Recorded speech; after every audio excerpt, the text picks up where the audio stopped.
हर हर महादेव, हर हर महादेव, हर हर महादेव। ओम नमः शिवाय। हर हर महादेव। हमारे चैनल धर्म कथा संसार के इस पावन आंगन में मैं आपकी अपनी कथावाचक आपका हृदय से स्वागत करती हूँ। आइए अपने मन के सभी विचारों को शांत करके भगवान शिव के श्री चरणों में अपना ध्यान लगाएं। आज मैं आपको शिव पुराण के उस अत्यंत ही अद्भुत और रहस्यमयी प्रसंग की ओर ले चल रही हूँ, जब स्वयं देवताओं और ऋषियों के मन में यह प्रश्न उठ खड़ा हुआ था कि आखिर इस संसार का परम सत्य परम ईश्वर कौन है। प्यारे श्रोताओं, सूत जी महाराज शौनक आदि ऋषियों को यह पावन कथा सुनाते हुए कहते हैं, मेरे बच्चों, जब समय के चक्र में अनेक कल्प बार बार बीत गए और एक बहुत ही सुदीर्घ और लंबा काल व्यतीत हो गया, तब जाकर यह हमारा वर्तमान कल्प उपस्थित हुआ है। इस नए कल्प के आते ही ब्रह्मा जी की कृपा से सृष्टि का निर्माण का महान कार्य एक बार फिर से आरंभ हो गया। जैसे जैसे संसार की रचना आगे बढ़ी, मनुष्यों ने अपने जीवन का निर्वाह करने के लिए, अपनी आजीविका चलाने के लिए तरह तरह के कर्म शुरू कर दिए। कोई खेतों में कृषि के कार्य में लग गया, किसी ने गौ माता की रक्षा और उनके पालन पोषण का जिम्मा उठा लिया, तो किसी ने व्यापार और वाणिज्य की नींव रखी। जब संसार की प्रजा इस प्रकार सजग और सचेत होकर अपने अपने कर्मों में पूरी तरह से व्यस्त हो गई, तब एक बड़ा ही वैचारिक मंथन शुरू हुआ। महान और पवित्र कुलों में उत्पन्न हुए 6 अत्यंत ज्ञानी महर्षियों के बीच एक गहरी बहस छिड़ गई। यह कोई साधारण सांसारिक बहस नहीं थी भक्तजनों, बल्कि यह तो सत्य की खोज थी। वे आपस में इस बात पर विचार विमर्श करने लगे कि क्या यह पर ब्रह्मा है या नहीं। इस एक गूढ़ प्रश्न को लेकर उन महान ऋषियों में भी बड़ा भारी विवाद होने लगा। परम तत्व का निरूपण करना, उस निराकार सत्य को समझना अत्यंत ही कठिन कार्य है। इसीलिए बहुत प्रयास करने के बाद भी उस समय वहाँ कोई भी ऋषि किसी पक्के निश्चय पर नहीं पहुँच सका। जब उनके मन का यह भारी संशय दूर न हो सका, तब उन सभी ज्ञानी जनों ने यह तय किया कि वे संपूर्ण जगत के श्रेष्ठ अविनाशी ब्रह्मा जी के दर्शन करने के लिए उनके धाम जाएंगे। वे उस अलौकिक स्थान की ओर चल पड़े जहाँ साक्षात भगवान ब्रह्मा विराजमान थे और जहाँ देवता तथा असुर स्वयं उनके मुख से उनकी ही स्तुति सुन रहे थे। मेरे प्यारे भक्तजनों, ध्यान से सुनिए उस दिव्य धाम का वर्णन। वह कोई साधारण स्थान नहीं था, बल्कि वह देवताओं और दानवों से भरा हुआ मेरु पर्वत का अत्यंत ही सुंदर और रमणीय शिखर था। उस पावन शिखर पर सिद्ध और चारण मुनि आपस में मधुर और ज्ञानवर्धक बातचीत करते रहते हैं। वहाँ यक्ष और गंधर्व सदा निवास करते हैं। तरह तरह के पक्षियों के झुंड वहाँ अपनी मीठी आवाज में ऐसा कलरव करते हैं मानो कानों में अमृत घोल रहे हों। वह स्थान बहुमूल्य मणियों और मूंगों से सजा हुआ है, जो उसकी शोभा को कई गुना बढ़ा देते हैं। वहाँ के सुंदर निकुंज, गहरी कंदराएं, छोटी छोटी गुफाएं और कलकल करते अनेकों निर्झर झरने उस मेरु शिखर को एक अद्भुत सुंदरता प्रदान करते हैं। उसी पावन मेरु पर्वत पर ब्रह्मवन नाम से प्रसिद्ध एक बहुत ही विशाल वन स्थित है। उस घने वन में भांति भांति के वन्य पशु निवास करते हैं। आपको यह जानकर आश्चर्य होगा श्रोताओं कि उस वन की लंबाई 100 योजन और चौड़ाई 10 योजन की है। उस ब्रह्म वन के ठीक भीतर एक बहुत ही सुंदर और रमणीय सरोवर है, जो हमेशा मीठे, स्वादिष्ट और एकदम निर्मल जल से लबालब भरा रहता है। सरोवर के किनारे जो सुंदर और फूलों से लदे हुए वृक्ष हैं, उन पर मतवाले भौरे सदा गुंजार करते हुए छाए रहते हैं।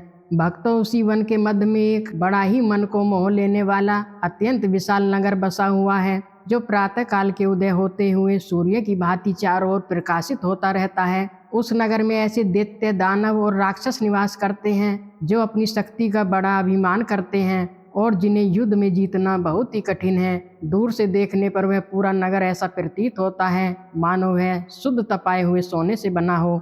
उस नगर की 4 दीवारियां और मुख्य सदर फाटक बहुत ही ऊंचे और भव्य हैं। उस नगर में छोटी छोटी ब्रिजियां, ढलान वाली छतें, सुंदर आवास स्थान और सैकड़ों गलियां हैं, जिनसे उस नगर की शोभा और भी बढ़ जाती है। वह नगर इतने अद्भुत और बहुमूल्य मणियों से जड़ा हुआ है कि ऐसा लगता है मानो वह आकाश को चूम रहा हो।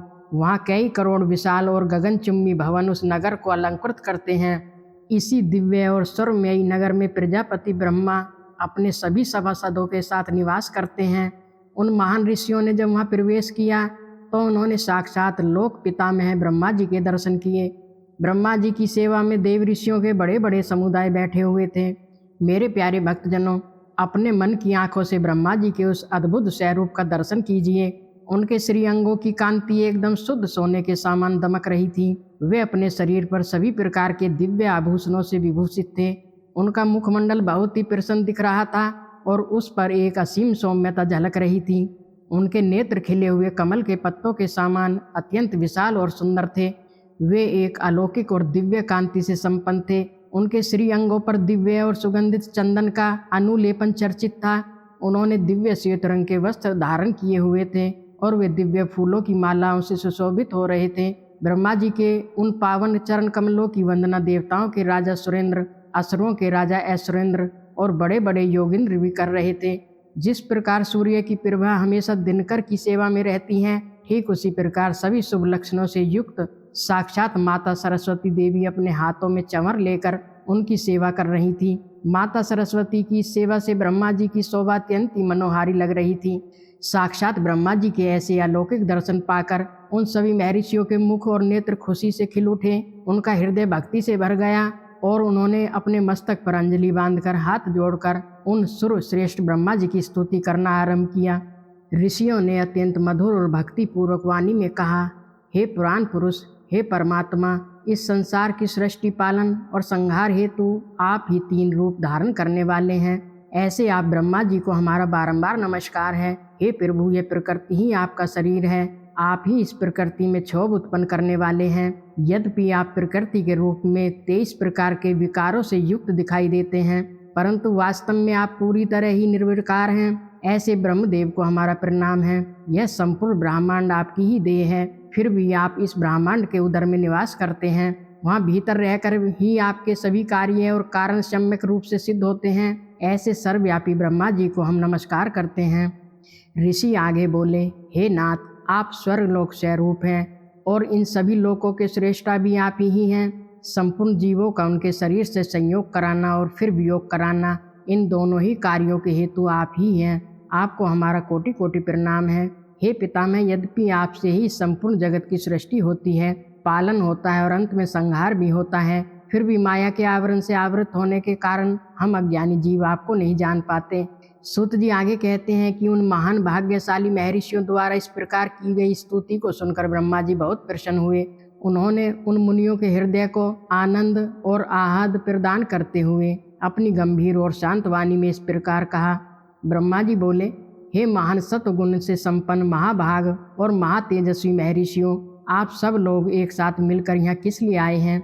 ब्रह्मा जी के इस प्रकार प्रेम से पूछने पर ब्रह्मा को जानने वाले उन श्रेष्ठ मुनियों ने अत्यंत विनय के साथ हाथ जोड़कर अपनी शंका प्रकट की।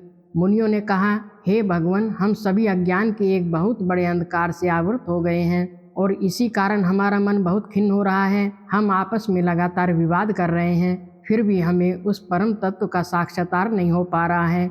हे नाथ, आप ही इस पूरे जगत को धारण करने वाले और इसका पोषण करने वाले हैं। आप तो सभी कारणों के भी कारण हैं। इस चराचर जगत में कोई ऐसी वस्तु नहीं है जो आपको विदित न हो। मुनियों ने अत्यंत व्याकुल होकर पूछा, कृपया करके हमें बताइए कि वह कौन सा पुरुष है जो इन सभी जीवों से पुरातन है, जो सबके भीतर निवास करने वाला अंतर्यामी है, जो उत्कृष्ट है, विशुद्ध है, परिपूर्ण एवं सनातन परमेश्वर है। वह कौन है जो अपने अद्भुत क्रियाकलाप द्वारा सबसे प्रथम संसार की सृष्टि करता है? हे महाप्रज्ञान, हमारे इस संदेह का निवारण करने के लिए आप कृपा करके हमें परमार्थ तत्व का उपदेश दें।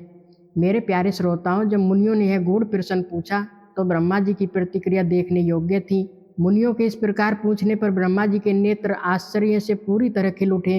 वे अपने स्थान से उठे और देवताओं, दानवों और मुनियों के निकट जाकर खड़े हो गए।